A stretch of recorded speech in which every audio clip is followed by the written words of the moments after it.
Hi, everyone. This time we're going to be talking about your summative activity for the entire unit. So this is called Activity 8, and you're going to be looking at futuristic housing. First, through the content area, I just want you to read a brief description about how housing and housing needs have changed over time, from caves and pits, and how now we have technology integrated into our homes, and just the whole futuristic idea, light bulbs that respond to your phone app or to your voice, light bulbs that play music, color tones, everything from being able to see who's at your front door, whether you're home or not, to locking up your house, even if you're on a beach in Cuba. So taking a look at the changes that have happened over time, you might want to do a little bit of research, because when you're reflecting on how our technological changes have met different needs, the goal of this is really tied to the assignment. So if you click on the assignment page here, it's going to bring you to the summative assignment. And the summative assignment is assignment 1, futuristic home. For this assignment, you're going to imagine that you live in the year 3218. So 3218. And what you're going to be doing is thinking about the needs that we learned about, the physical, psychological, social, and cultural needs, and how that impacts shelter. I want you to consider technology and its impact on shelter. I also would like you to think about how the environment is changing and what sustainable shelter might look like in the future. Perhaps borders have changed a little bit due to flooding or due to weather patterns. And so we have to think about what are our homes going to look like. Are they going to be up in skyscrapers or down under the ground?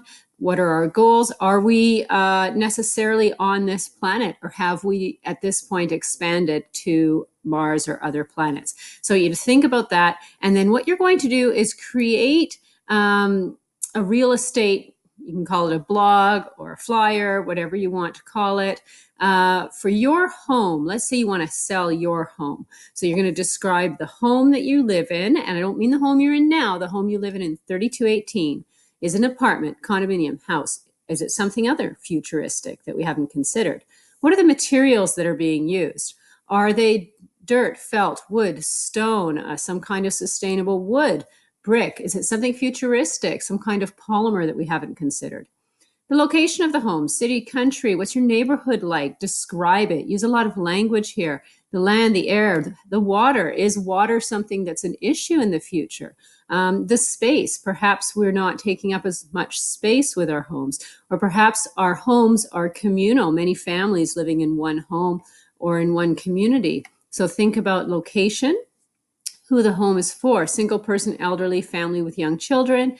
How is it decorated? And I want you to think about form and function here. So cultural decorations, designs, ethnic, spiritual, but also function. Do pieces of furniture have multiple roles? Is technology incorporated into most of our usable items? Are sofas and TVs and all of this something that we still use, or do we have some other system in place? Is the furniture separate from the walls of the home itself, or is it incorporated in? You see some New York City apartments where the wall actually will move out, flip down, and become the bed. So thinking about how we're using our space more effectively. Any other information that you think would be important for a buyer for your home? So perhaps the type of energy that it runs on. Is it solar? Is it natural gas? Are we done away with gas? Is it some type of water system? What is it? So thinking about all of those potentialities, I am looking for a lot of creativity here, but that doesn't mean you have to draw something or be creative in that sense. You can just write your words. So your option is to write, a paper, 500 to 750 words is the length for everybody, regardless of the format that you choose. So you could do that as a paper, which is fine. I would love to see some images, even if they're digital, just to give me a good sense of what you're saying so I can visualize it easily. Other formats that you can create a web page using something like Wix or Weebly. Just type that into Google. It'll bring up free web page. You could do a blog through those same sites. You could create a flyer that you're going to distribute digitally. And you could just use Microsoft Word for that, put in some pictures, some images, and then make sure the word length in whatever you do comes to about 750 words. So that would be 2 to 3 type space pages. You could do a commercial ad where you're acting something out to describe it, or even a YouTube video where you tour the home. So you take pictures or still shots from various things you've searched online and add them in, and then do a voiceover of that using a program such as Screencastify to record what you're putting together.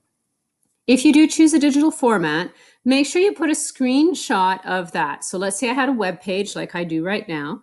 Take a screenshot by using the snip feature. I've put that into your announcements. So where you take you use a snipping tool from search, you snip the page, and then you put that into the Dropbox. Just save that as a Word document or a PDF and put that into the Dropbox. And then in the notes section of the Dropbox or embedded in the Word document, if you could have a link to where your digital format is. So if you've used some kind of web program or a web design program, there are some that design houses. If there's anything that you've done such as that, just give me a link so I can see your work. That's really what I need to do, because if I can't see it, I can't mark it. So I just need access to that page. There's a rubric for the assignment here. You could click on that link. Again, if you have any questions at the top of the page, there's an envelope that you can click and ask me any questions. I get back to that as soon as possible. Click the email here. Don't click instant messages, because for some reason, it doesn't indicate to me when I have an instant message, so I might miss it. So always choose the email format first. And good luck. Have fun. I'm looking forward to seeing your projects.